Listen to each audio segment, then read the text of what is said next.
Okay, in this video from example 4, it's called solving a polynomial equation, and it says also to find all complex roots. Now I wrote down the factoring here. The equation they give you is a sum of two cubes. But when I say factor, that means factor however you can. Sometimes it's not going to be a sum of two cubes.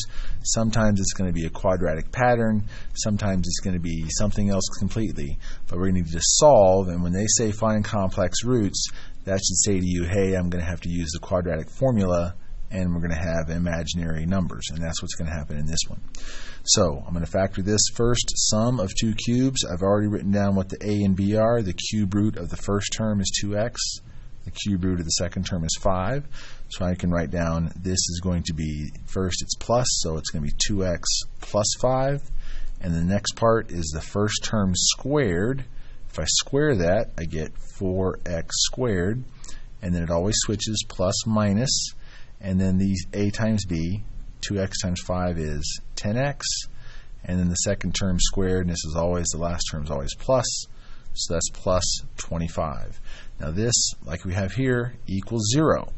From this part, remember the zero product property, I have two quantities in the parentheses. This one times this one equals 0.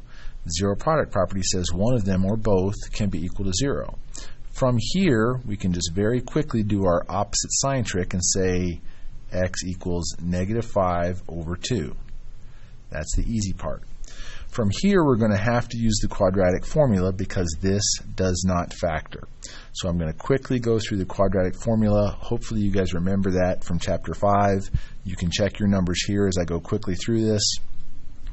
Let's see, the opposite of b plus or minus the square root of b squared minus 4ac, all of this over 2 times a. Simplify all this out. We get 10 plus or minus, let's see, this is 100 and this is 400, so we have 100 minus 400. That's negative 300. And all of this over 8. 300 is 100 times 3, and it's negative 100. So I can pull the square root of negative 100 is 10i. So it's 10 plus or minus 10i, rad 3, over 8. And I can factor out a 2 out of these three constants right here and say this is going to be 5 plus or minus 5i, rad 3, over 4. That's the lowest terms, and I can add my other answer here from the first one and negative 5 over 2, and that's the final answer.